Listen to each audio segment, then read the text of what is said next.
Greg and I met, I don't even know how many years ago, but both of our sons, his son Declan and my son Ben, both played hockey together. We got to know each other that way, and that's really how our friendship began, is in the stands of our youth hockey and watching our kids play and really enjoying the game that way. Greg and I have known each other for most of our lives. My family lived 2 doors down from his parents, and so I've known him. I went to high school with him. If we weren't married, he still would have been one of my dearest, closest friends. I would say, I don't know, my dad's like a really charismatic guy. He's the type of person that'll make friends with like anyone in the room. Just a good person, one of my best friends. He's just really nice to be around. Greg and I both played in the same men's hockey league. It was always a blast when those nights came that we were able to play against each other. That day was a pretty normal day for me anyway, and I remember, I think it was a relatively late game in the evening, and I showed up. I saw Greg on the other side of the ice, and so as we skated onto the ice, we saw each other and kind of said, "Hey, how you doing? Looking forward to playing against you." And then we started playing the game, and like everything was totally normal until we realized that something was not normal. Someone on Greg's bench just yelled out and said, something's wrong. We kind of just skated over towards the bench. As soon as I looked down and saw the back of Greg's jersey, I knew it was Greg. So I jumped over the boards, reached around to Greg's neck and couldn't feel a pulse. So we quickly flipped him over. We started doing CPR right away. So it was very clear that Greg's heart was not beating. He had no pulse. When I saw Greg down, the things that came to my mind is like, how am I gonna tell?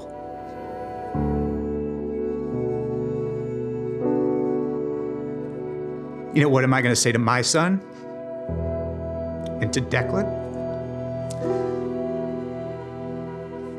I settled in to sit down. I think I was getting ready, or I was waiting to watch the Red Wings, but I was just sitting on the couch, scrolling through. And then all of a sudden, Declan just comes and throws a phone at me. Uncle Andy's on the phone. Tara, something bad happened. It's serious, and you need to get down here to the ice rink right now. And right away called for the AED, and we were able to get it connected to Greg and turn it on, and it said shock advised.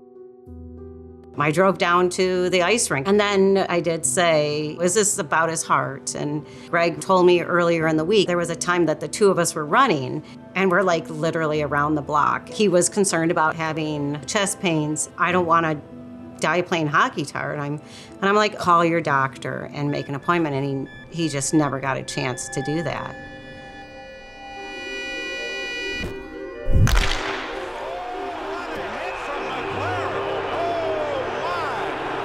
I don't know if he knows what city he's in right now. I remember seeing the puck going down to the boards on the other end, and I was like, I don't have enough gas to chase this, and I just turned around and went to the bench. My heart rate felt like it was going crazy, but like everything goes black. And the next thing I know, I'm getting onto an airplane. The airplane's empty, and I'm walking down the aisle. And I remember, I can still picture the color of the seats, the feel of the seats, everything. I go into the aisle and I sit down next to the window. It's like a beautiful sunshiny day outside. And then all of a sudden, my buddy Jeff comes on the airplane and he says, "Hey dude, this isn't your flight." And I stood up and followed him out. The next thing I knew, I was awake and he was there over me, having just performed CPR. There was a fairly long amount of time between the time when Greg initially had his arrest and when the first responders got there. So we were really lucky that there was an AED. You have to act. And so it seems like such a simple thing to say, but somebody's got to get up and do something. Being aware of the signs, knowing where the AEDs are, and not being afraid to use them, encouraging people to not lock them up, because a locked up AED doesn't save a life. I didn't really even know what had happened to me until we were in the ambulance on the way to the hospital. And I heard them kind of calling in ahead saying that they have a cardiac arrest patient coming into the trauma center. And I was like, oh man, this is very serious. Within less than 12 hours, I'm in the cath lab. They find out what my issue was. They fix it. And I'm home on Friday. This happened on a Wednesday night. I'm home by Friday. It's difficult because I want it to not affect the kids and yet still hold everything together. I got into hockey later. Having him there for like those games to like help tell me like what I should be working on or like what I could improve on. I've been very thankful that he's like here for those moments. There's so much I don't know about my dad yet.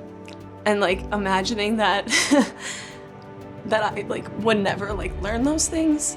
One thing that we can all do is be involved in our own education. And there's lots of ways to get education. One of those resources in the community is the American Heart Association. All the work that they do to generate awareness for people about breaking down that fear barrier about action and inspiring people to step up, help somebody out, learn these life-saving skills, and to understand like what steps you should take if you encounter somebody who's in distress like this. You kind of start to forget like how precious your life is and the fact that like you weren't guaranteed any one of these days. And that's one of the reasons why I got this tattoo, just to kind of remind me every day. It's the actual readout from the AED, especially in those moments where you kind of sometimes get lost in like your day-to-day stuff. When I look down and see that, it's like, okay, this stuff is not as important as it seems right now. Here goes Yzerman. Yzerman breaking free. In all alone. Shooting. Score!